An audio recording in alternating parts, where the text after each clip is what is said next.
양화진의 선교사 묘원의 부지 선교사님들이 우리에게 주는 메시지는 분명합니다. 우리가 사는 오늘이 그냥 된 것이 아니라는 겁니다. 우리나라가 이렇게 발전을 한 것도, 또 우리가 이렇게 한국에 교회가 많아진 것도, 무엇보다 우리가 이렇게 구원받게 된 것도 그냥 된 것이 아니라는 거죠. 그죠? 이 땅을 사랑하고 이 땅에 있는 영혼을 사랑해서 희생하고 헌신한 수많은 분들이 있었기 때문에 오늘 우리 나라도 우리 교회도 우리 자신도 있는 줄 믿습니다. 그리고 그분들 앞에 제일 앞에 서 있는 분은 당연히 예수님이겠죠. 예수님께서 십자가에 못 박혀 죽으심으로 구원의 길이 열렸기 때문입니다. 그리고 그 뒤로 12명의 제자들 또 충성된 사람들이 이 영혼 구원의 길을 이어왔어요. 여러분, 이 대열의 제일 앞에 예수님이 계시다면 이 영혼 구원의 제일 끝에는 누가 있겠습니까? 우리가 있는 거죠. 내가 있는 겁니다. 그렇게 보면 우리가 할 일은 너무 분명합니다. 이 영혼 구원의 흐름이 내대에 끊어지지 않게 해야 됩니다. 이 흐름이 이어지게 해야 됩니다. 그래서 우리가 영혼을 사랑하고 구원하는 길로 나가야 되는 거죠. 어른들에게 죄송합니다. 제가 나이가 1살, 2살 들어가고 목회 연수를 더하면서 좀 많이 강하게 가지고 있는 생각이 있습니다. 그 뭐냐면 하나님 안에서 의미 있게 살자 이런 생각을 많이 합니다. 전 2020년 자료를 보니까 한국 남자의 평균 수명은 80.5세고요. 여자들은 조금 더 살아요. 86.5세예요. 하지만 이건 글자 그대로 평균이죠. 우리가 그만큼 살지 안 살지는 장담할 수 없는 거예요. 하나님만 아시죠. 또 장수가 축복인 건 분명해요. 하지만 그 자체가 인생의 답이 될 수는 없습니다. 영원히 살지 못하잖아요. 결국에는 죽어야 되는 거거든요. 그리고 하나님 앞에 서서 우리의 삶을 평가받을 때가 분명히 옵니다. 그렇기 때문에 우리는 주어진 시간 동안 하나님 안에서 의미 있는 삶을 살려고 해야 됩니다. 오늘 본문 18절에 보면 주님께서 하나님 아버지로부터 하늘과 땅의 권세를 받았다 이렇게 말씀하셔요. 근데 주님은 하나님 아버지께 받는 그 하늘과 땅의 권세를 가지고 자신의 욕망을 이루는 데 사용하지 않으셨어요. 영혼을 사랑하고 영혼을 구원하는데 하나님께로부터 받은 권세를 사용하셨습니다. 우리가 그래야 됩니다. 하나님께로부터 받은 생명, 시간, 건강, 우리 이 물질을 통해서 영혼을 사랑하고 영혼을 구원하는 일에 사용해야 됩니다. 그게 의미 있게 사는 겁니다. 물론 신앙적으로 의미 있게 살자고 하는 것이 이 땅의 일을 등지고 포기하자는 건 아니에요. 오히려 반대예요. 우리가 하나님 안에서 의미 있는 삶을 살려고 하는 비전을 가질 때 이 땅에 우리 삶이 더 건강하고 풍성해집니다. 제가 지난번 목회객 세미나에서 이제 여러 강사님의 말씀을 들으면서도 가장 도전되고 은혜되었던 분은 산마루교회 이주연 목사님이라는 분의 말씀이었어요. 이분은 서울역 근처에서 개척을 했어요. 그래서 교회가 많이 부흥했는데 어느 주에 보니까 노숙자가 몇 명 오더랍니다. 그래서 잘 대해줬대요. 그 다음 주에 때로 오더랍니다. 나중에 노숙자들이 교회를 가득 채웠어요. 기존 교인 떠나는 거예요.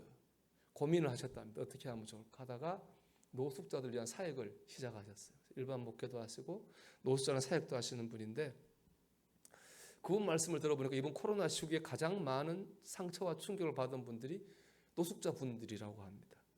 그 목사님 목회하는 교회에 노숙자 찬양대가 있는데 거기 베이스 파트장으로 일하는 분이 있었습니다. 사역하는 분이 있었습니다. 이분은 다른 노숙자들과 다르게 주일 예문을 말끔하게 해가지고 깨끗하게 옷 입고 아주 모범적으로 성실하게 신앙생활을 했어요. 그러니까 파트장도 됐겠죠. 이분이 코로나를 거치면서 돌아가셨어요. 왜냐하면은 코로나니까 교회를 모두 문이 닫혀 있잖아요. 교회 안 오고 예배 안 오다 보니까 삶이 무너져 버린 거예요. 그 기간에 그냥 왜 노숙자를 술을 많이 먹잖아요. 술 유혹을 이기지 못하고 술 많이 먹고 막 살다가 그냥 병 얻어 돌아가신 거예요. 만약에 교회가 코로나가 아니고 교회 문이 닫히지 않았다면은 그분 그렇게 돌아가지 않았을 거라는 거죠. 그 목사님 그 말씀하시면서 예배의 중요성에 다시 한번 생각했다는 거예요.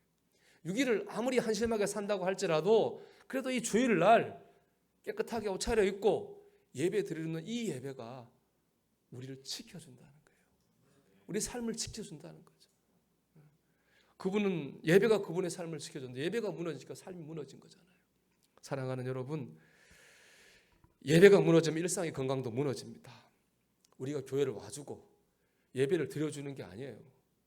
교회가 우리를 지켜주고 예배가 우리를 붙잡아 주는 겁니다. 하나님의 비전 마찬가지죠. 하나님 안에서 의미 있게 살아야 되겠다는 비전이 우리를 붙잡아줘요. 나를 건강하게 해주고 하나님의 영광 돌리는 가정이 돼야지 그 비전이 가정을 붙잡아주고 우리 자녀를 건강하게 지켜주는 겁니다. 오늘 본문에서 주님은 우리가 어떤 비전을 품고 살아야 되는가, 그게 가장 좋은 비전인가에 대해서 말씀하고 계세요. 우리 19절을 한번 읽어볼까요? 그러므로 너희는 가서 모든 민족을 제자로 삼아 아버지와 아들과 성령의 이름으로 세례를 베풀고 아멘. 저기 보면 제자로 삼는다는 말의 원어적 의미는 뭐냐면은 무덤에서 불러낸다는 말이에요. 여러분 무덤 안에 누가 있어요? 죽은 사람이 있잖아요. 그러니까 제자로 삼는다는 말은 무덤에 죽어 있는 사람 불러내 살린다는 거예요. 그러니까 하나님을 믿지 않은 사람, 겉으로 멀쩡히 살아있는 것 같지만 영적으로 죽은 사람이라는 거죠. 그건 저와 여러분도 다르지 않습니다. 에베소 2장 1절에 이렇게 말씀합니다. 그는 허물과 죄로 죽었던 너희를 살리셨도다. 우리가 예수님 믿기 전에 우리 멀쩡히 살아는 것 같았지만은 우리 허물과 죄 때문에 우리 영혼이 죽어 있었다고요. 예수님을 믿고 허물과 죄가 사함을 얻고 우리 영혼이 비로소 살게 되었습니다. 여러분 예수님을 안 믿는 게 아니에요. 죽어 있는 거예요. 우리가 그랬던 것처럼 죄와 허물로 죽어 있는 영혼을 우리가 살려야 됩니다. 이게 우리 비전입니다. 그 다음 이렇게 되어 있잖아요. 아버지와 아들과 성령의 이름으로 세례를 베풀고. 저 이름이라는 말은 그 당시 그리스 로마 문화권에서는 언제 쓰였냐면은 은행에서 경제적 활동할 때 쓰였어요. 우리 은행에 예금할 때 누구 이름으로 이렇게 하잖아요. 그 단어입니다. 즉 소유권이라는 거죠. 누구 거냐. 그렇게 보면 아버지와 아들과 성령의 것이 되어야 되는 거예요. 것으로 만들어야 되는 겁니다. 주인이 다르게 만들어야 되는 거예요. 이 말은 우리가 하나님 믿지 않을 때 우리 하나님 것이 아니라는 거죠. 로마서 6장 6절 이렇게 말씀해요. 우리와 알거니와 우리의 옛사람이 예수와 함께 십자가에 못 박힌 것은 죄의 몸이 죽어 다시는 우리가 죄에게 종노릇 하지 아니하려 함이니. 우리가 예수님 믿지 않을 때 우리 마음대로 살았죠. 하고 싶은 대로 욕망대로. 사실은 마음대로 산 게 아니었던 거예요. 그 순간에. 사실은 죄가 우리를 지배하고 있었던 거예요. 마귀가 죄를 튀고 우리를 지배하고 있었던 거예요. 우리 마귀에게 종노릇하고 있었던 거죠.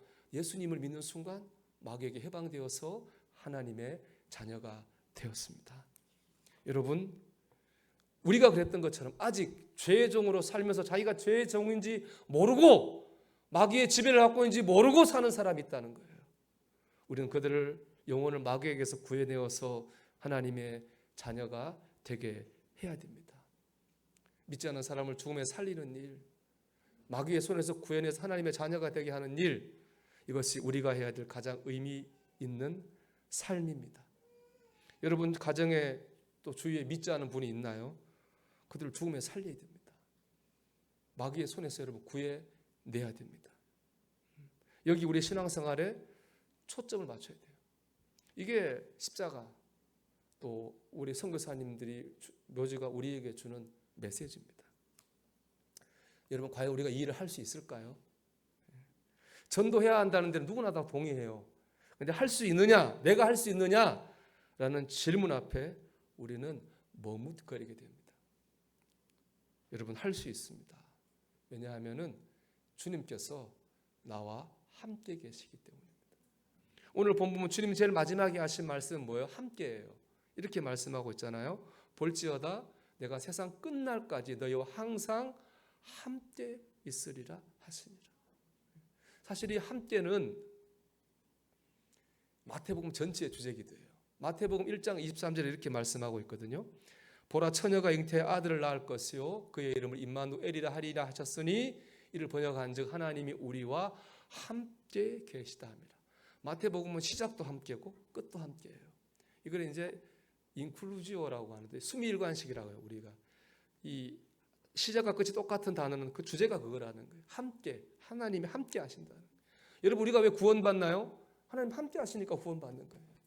우리가 어떻게 전도할 수 있나요? 하나님이 함께 하시니까 우리가 전도할 수 있는 겁니다. 우리가 영원 구원의 길로 나갈 때 하나님께서 우리와 함께 하십니다. 제 일생 기도 제목은 제 어머니가 구원받고 천국 가는 거였어요. 저 혼자 예수 믿었으니까 우리 집에서. 그런데 이제 전도 많이 했어요. 기도도 몇십 년 동안 기도도 하고 전도도 했어요. 어머니 꿈쩍도 안 해요. 뭐 이런 말 하면 씨도 안 먹힐 것 같아요. 근데 그 이해가 되는 게 어머님이 아주 젊었을 때 과부가 돼서 사남매를 키우셨는데 얼마나 힘드셨겠어요. 그 힘든 거 어디서 다 풀었느냐? 절에 가서 풀었다고요. 절에 다니면서 그거 다 풀었어요. 그러니 쉽게 바꾸겠습니까? 그래도 저희 어머니 일제시대에 살았기 때문에 일본말을 하는데 한국말을 몰라요. 교회는 다 한글로 되어 있잖아요. 뭐 찬송가, 성경책 다 한글이잖아요. 그러니까 참 답답할 것 같아요. 하여튼 이런저런 요인이 겹쳐가지고 하여튼 무슨 말을 해도 씨도 안 먹히는, 꿈쩍도 안 하더라고요. 그러던 어머니가요, 놀랍게 사람의 전도가요, 혼자 기독교 방송을 2년 동안 보시다가 스스로 교회를, 당신의 발로 교회로 가셨어요.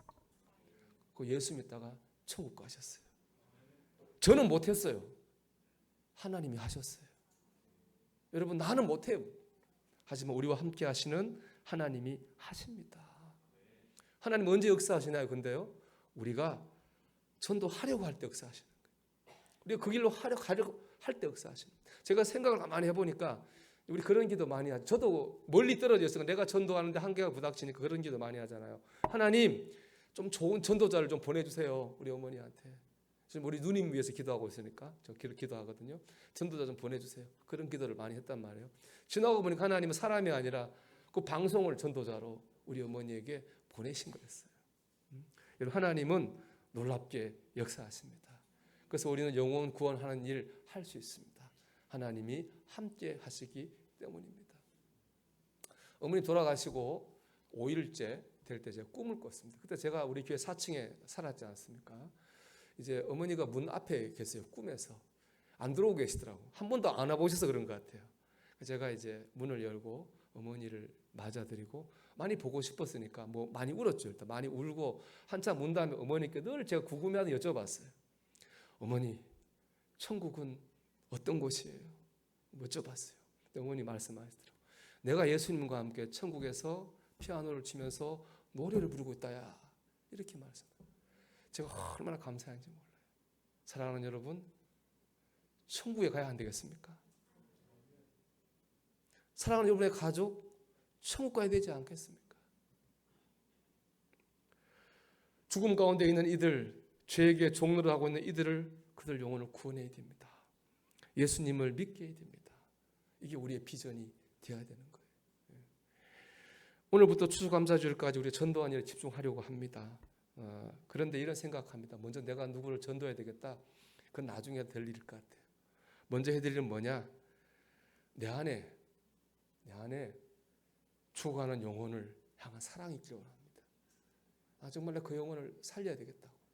그냥 예수 안 믿는 게 아니라 지금 죽어가고 있는 거고 지금 마귀에게 종노릇하고 있는 거니까 내가 구해내야 되겠다. 이런 마음이 우리 안에 먼저 일어나기 바랍니다. 이게 바로 주님의 마음이고 선교사님들의 마음이죠.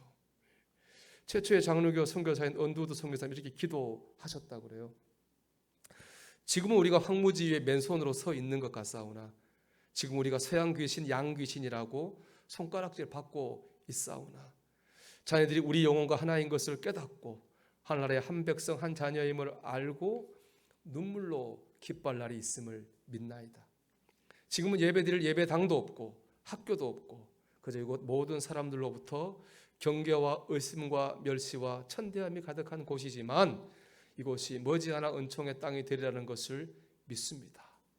주여 오직 제 믿음을 붙잡아 주소서. 전 이것이 우리가 이 한 주간 기도하는 제목이 됐으면 좋겠어요. 주님, 내 믿음을 붙잡아 주세요. 주님, 내 믿음을 붙잡아 주세요. 예수님처럼 우리 이 땅에 와서 우리를 사랑한 선교사님들처럼 우리 마음속에도 영혼을 사랑하고 영혼을 구원해야 되겠다 하는 이 마음을 가질 수 있도록 주님, 제 마음을 붙잡아 주세요. 우리 안에 이 마음이 일어나게 되기를 주님의 이름으로 축원합니다.